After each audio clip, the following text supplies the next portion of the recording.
మాటల్ని కానీ పెడచోని పెట్టి రిలయన్స్ ఇప్పటిదాకా ఒక ఉపేక్ష వహించి ఇప్పుడు రాష్ట్రం విద్యుత్ కోసం కటకట్లాడుతున్నటువంటి పరిస్థితుల్లో ఏదో నామమాత్రంగా ఒక ఉత్తరముఖ రాసాము కేంద్రానికి, లేకపోతే రిలయన్స్ మీద మేము కూడా మాట్లాడాము అనేటటువంటి పద్ధతిలో తూతూ మంత్రంగా ముఖ్యమంత్రి మాట్లాడారే తప్ప ఈ రోజు రిలయన్స్ మీద ఒక ఒత్తిడి తీసుకొచ్చి, కేంద్రంలో మీ ప్రభుత్వమే కదా ఉంది, రిలయన్స్ మీద ఒక ఒత్తిడి తీసుకొచ్చి ఈ రాష్ట్రంలో విద్యుత్తుకు సంబంధించినటువంటి సమస్యని పరిష్కారం అయ్యే విధంగా గ్యాస్ కేటాయింపులు జరపడానికి ఎటువంటి ప్రయత్నం కూడా ఇవాళ కిరణ్ కుమార్ రెడ్డి గారి చర్యల్లో కనిపించడం లేదు.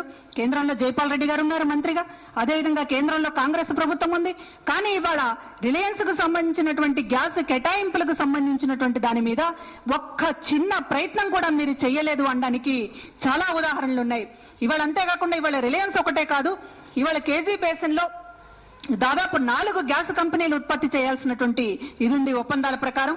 Cairns, Gujarat state petro chemical corporation, అదేవిధంగా ఓఎన్జీసీ, రిలయన్స్ తో పాటుగా ఈ 3 సంస్థలు కూడా ఈ గ్యాస్ ఉత్పత్తికి సంబంధించినటువంటి చేయాల్సి ఉండగా మిగతా 3 కంపెనీలు కనీసం గ్యాస్ ఉత్పత్తి జోలికి ఇంతవరకు కూడా వెళ్లలేదు.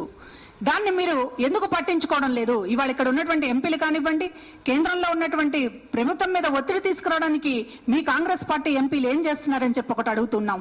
ఇవాళ ముఖ్యమంత్రిగా మీరేం చేశారు ఇప్పటిదాకా ఈ గ్యాస్ ఉత్పత్తికి సంబంధించినటువంటి దాని మీద, ఈ కంపెనీల మీద చర్యలు తీసుకోవడానికి గాని, కనీసం నెగోషియేషన్స్ జరపడానికి గాని మీరు చేసినటువంటి ప్రయత్నం లేదు. ఇక్కడ రిలయన్స్ మోసం చేసింది అనేటటువంటిది రాజశేఖర రెడ్డి గారు గతంలోనే మాట్లాడారు.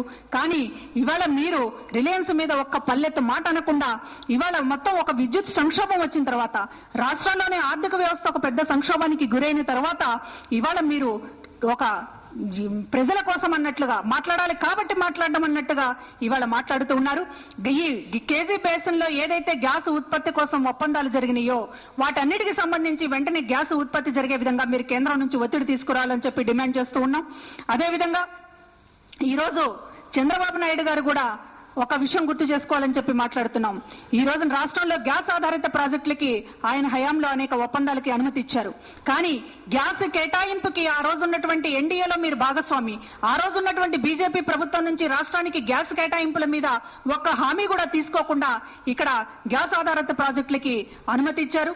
అదేవిధంగా సెంటర్ ఇవాళ కేంద్ర ప్రభుత్వం చూసుకుంటా ఉంటే బొగ్గు ఉత్పత్తికి ఎటువంటి దానికి సంబంధించి పెంచడానికి ఎటువంటి కార్యక్రమాలు తీసుకోలేదు. దానితో పాటుగా ఇవాళ ఇక్కడ రాష్ట్రానికి గ్యాస్ కేటాయింపులకు సంబంధించి కూడా ఇవాళ కేంద్రం చేసినటువంటిది ప్రయత్నం ఏమీ లేదు.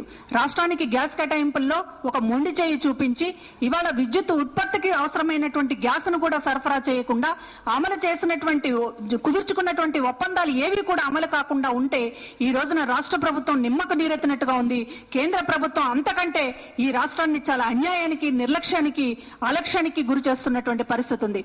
కాబట్టి ఇప్పటికైనా సరే కళ్లు తెరిచి, ఇప్పటికైనా సరే రాష్ట్ర ప్రభుత్వం కేంద్రం దగ్గర ఒక కూర్చుని ఢిల్లీలో మీరు మీ రాజకీయ వ్యవహారాల కోసం చక్కర్లు కొట్టడం కాకుండా ఇవాళ రాష్ట్రం ఒక తీవ్రమైనటువంటి విద్యుత్ సంక్షోభంలో ఉన్నటువంటి పరిస్థితిలో మీ ఎంపీలు, అదేవిధంగా ఈ రాష్ట్రానికి సంబంధించినటువంటి మంత్రులు, ఈ రాష్ట్రానికి సంబంధించినటువంటి ప్రభుత్వ యంత్రాంగం యావత్తూ కూడా ఇవాళ కేంద్రం మీద ఒత్తిడి తీసుకొచ్చి గ్యాస్ ఉత్పత్తికి సంబంధించినటువంటి దాని మీద దృష్టి పెట్టాలనేటటువంటిది, గ్యాస్ కేటాయింపుల దాని మీద దృష్టి పెట్టాలనేటటువంటిది డిమాండ్ చేస్తూ ఉన్నాం.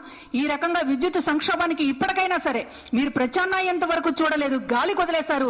ఎన్ని గంటలు కరెంటు పోతే అన్ని గంటలు అనేటటువంటి పద్ధతిలో మీరు వ్యవహరిస్తున్నారు తప్ప ప్రత్యామ్నాయం గురించి మాట్లాడడం లేదు, ఆలోచించడం లేదు.